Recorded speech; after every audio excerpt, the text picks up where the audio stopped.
Sunod-sunod mga kababayan na buko lang sinapit ni Maudigs. Bakit niya Mr. Maravillas? Una, doon sa kaso po ni Laila de Lima, dating senador Laila de Lima. Di ba si de Lima po, nakalabas na? Kasi may naman po yung asunto na final during his administration. Madaling sabi, lumalabas mga kababayan, gawa-gawa lang, political revenge. Ngayon naman mga kababayan, yung Supreme Court nagpalabas ng desisyon na balido.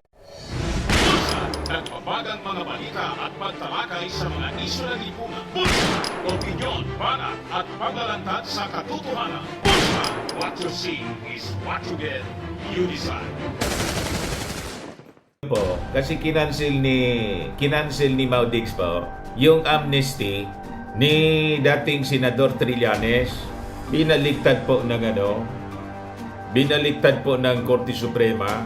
Sabi ng Supreme Court, valid niya yung amnesty kay Trillanes. Ito siya mga kababayan, no? Supreme Court declares Trillanes amnesty valid. Strikes down Duterte revocation. Doble bukol. Paya na naman po mga kababayan si dating Pangulong Maudigs. Iyan kasi mahilig kasi mga kababayan sa political vengeance. Pag hindi po kaayon sa kanyang mga kaisipan, bumabase kasi si Maudigs mga kababayan sa kanyang mga aksyon. Base lang sa kanyang mga mga haka-haka personal na paniwala at sa kanyang emosyon. Kaya mali-mali po eh. Ipigtuan niya talaga Mr. Maravillas ng tinta. Kaya nga po unstable siya. Pag nagsasalita po, hindi mo pwedeng pangawakan ang kanyang mga sinasabi. Doon nga mga kababayan sa issue ng West Philippine Sea, biglang nag-deny si Maudigs. Naglabas na po ng statement, biglang nag-deny. Mamaya mga kababayan, i-share ko sa inyo. Meantime, ito muna. So sabi dito sa balita po ng Philippine Daily Inquirer, ngayon lang po ito nilabas. Supreme Court declares Trillanes amnesty valid niya. Strikes down Duterte's revocation. Paya naman niya si Maudigs, Mr. Maravillas. Panalo siya, no? Si Trillanes. Party-party po si Trillanes ngayon. So sabi dito, the Supreme Court has declared valid the amnesty given to former Senator Antonio Trillanes IV as it ruled that the proclamation issued by former President Rodrigo Duterte revoking it is unconstitutional. Kontra po sa konstitusyon. Ang dami niya Mr. Maravillas na ginawang paglabag sa ating saligang batas si Maudigs. Ang dami talaga po. Kaya nga po may kaso siya sa ICC. Di ba? The rights to life, liberty and property. EJK yung policy po. Kita ninyo? Ngayon po, yung kanyang anak na si Baste, binabantayan na po. Kasi may EJK na naman po doon. Dapat talaga niya, Mr. Maravillas, bantayan kasi baka madama yung gobyerno ng ating Pangulong Bongbong Marcos. Pag tinolerate ng ganon. Kaya kayo dyan sa DILG, kaya bantayan po ninyo yung mga nagaganap doon sa sa Davao. Kasi 7 na yung namamatay doon. Ang sabi ng laban. Yung dating style po, baka madamay ang ating national government. Pero ang may gawa, yung local government sa Davao. Sa issue naman po ng West Philippine Sea, ang daming violation din sa konstitusyon. Sabi nga ni dating Senior Associate Justice Antonio Carpio, culpable violation of the Constitution yung mga pinasok na kasunduan yung tinatawag na gentleman's agreement po. Pero nag-deny si Maudix. Wala daw siya na pinapasok na gentleman's agreement po. Nagpasabog si yung spokesman niya dati, si Harimau.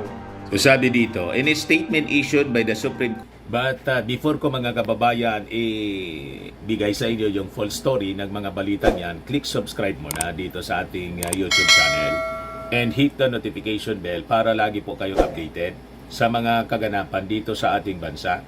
Like and share na rin po ninyo ng ating video. At huwag na rin po ninyo na skip yung ating mga commercial ads para tuloy-tuloy lang ang pagunlad ng bagong Pilipinas. Sa mga naganap ng malinis and spacious fitness gym, pumunta na lang po kayo sa aming Colossal Fitness Gym. We also offer Grab car rental with our brand new 2023 model ng Toyota Innova.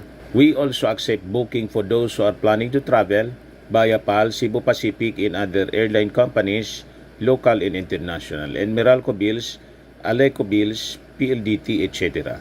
Ang Colossal Fitness Gym is located at 3rd floor Security Bank Building, Lanco Business Park, Legazpi City, Albay.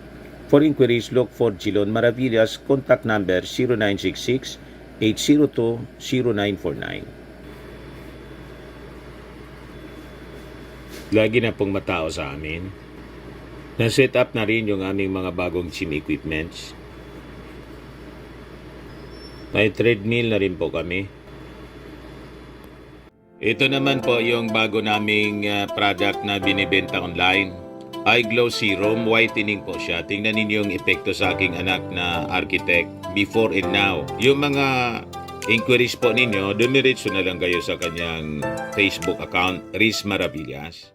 Ito naman po, Firmax Firming and Lifting Cream, pinapahid po sa mga pulses and affected area. Mainam po siya sa mga pains, mga paninigas na mga kaso-kasuan. Pinapahid-pahid lang po siya sa mga pulses. Ito naman po, Automax Radiant Serum. Sa mukha naman yung application. Anti-aging po siya. You will look 10 years younger than your age. Sa mga cancer patients naman po, baka lang gusto ninyo itong itry. Ning siya Red Mix Fruit Drink. Hindi man po siya gamot, food supplement siya. Kaya lang, gawa siya mga kababayan sa goji berry. Yung goji berry may anti-cancer properties. Yung mga inquiries po ninyo, dumiretso na lang kayo sa aming messenger sa Facebook para masagot namin agad. Ayos pa? Ayos na ayos niya, Mr. Maravillas.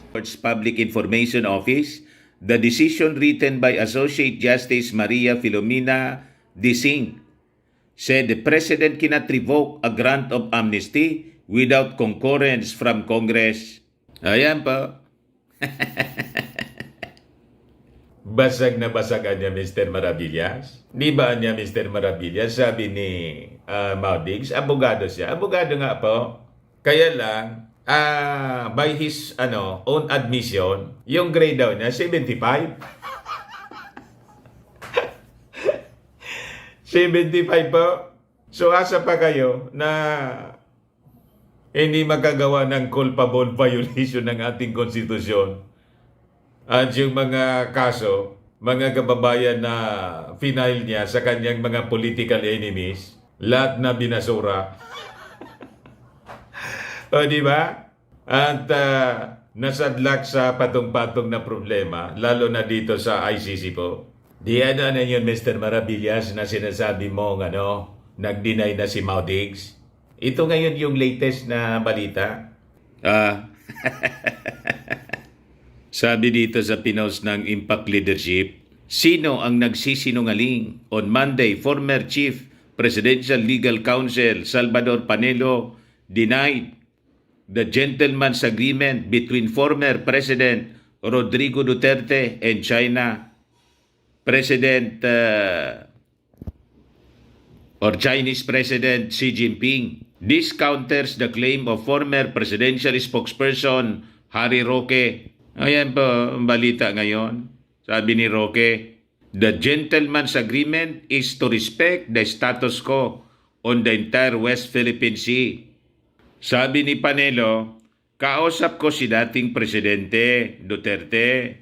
He categorically said, there was no agreement, gentleman or otherwise. Gawa-gawa lang yan ang nagkakalat.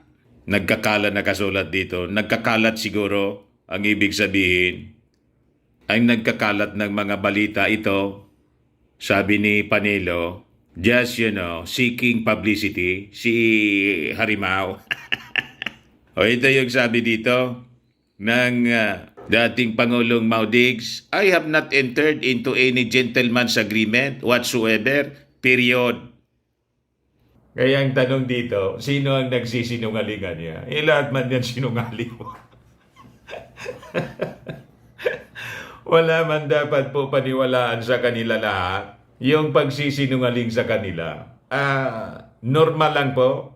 Pero Mr. Maravillas, yung mga supporters ni Mau Diggs, kahit anong sabihin ni Digong, pabor baliktad, naniniwala sila. Pari-parehas kasi sila po, mga sinungaling din.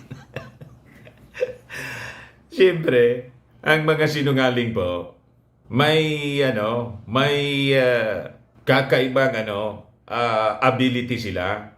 May kakaiba silang talent. Kaya nilang paniwalaan, mga kababayan, yung sarili nilang ginawang kasinungalingan. Di ba talent po yon? Imagine, alam mong kasinungalingan yung sinasabi mo, pero pinapaniwalaan mo. Kakaibang abilidad po yan, mga kababayan. Ganon. Itong mga taong ito, plus yung kanilang mga supporters, kaya sabi ng mga nag-react dito, hindi nga naman pwede magkaroon ng gentleman's agreement. Ang dalawang panig, maliban na lang kung kapwa sila gentleman, baka clandestine agreement, pwede pa. Clandestine, sekretong kasunduan kasi illegal. Kaya clandestine po. Sabi ni Eric Dino, iboto uli nila ang ganyang politikong baliw. Kaya ganda ng economy natin, mga gama ng mga bida-bida. Sabi ni Noel Pagyo, in the end, nagbibiro lang naman sila. Sabi ni Stephen Advincula, yari si Roque, masisipa sa inner circle. Pinahamag ni Roque, mga kababayan si Mau Diggs. Kaya sumaklolo si Panelo po. Nilaglag po ni Atty. Harry Roque yung kanyang amo. Sabi ni Ingel Constantino, huwag magpadala sa mga conflicting statements ng mga yan. Strategy nila yan to create confusion as well as distraction sa totoong usapin. Si Roque ang mouthpiece ng China. Si Panelo at Duterte ay distraction lang. Sabi ni Atan Resurrection, lahat sila sinungaling. Part yan ng qualification ng isang trapo, ang mga sinungaling. Si Sara Duterte nga, nagsabi niya ni... Yan nga po. Sinabi ni Inday, lahat silang sinungaling. Kaya daw, yung honesty dapat hindi po maging parte ng qualification. Kasi lahat sila sinungaling. You see? Ayan man lang po, mga kababayan, yung ating short video ngayon. Ako po si Dante Maravillas. Bye-bye. God bless.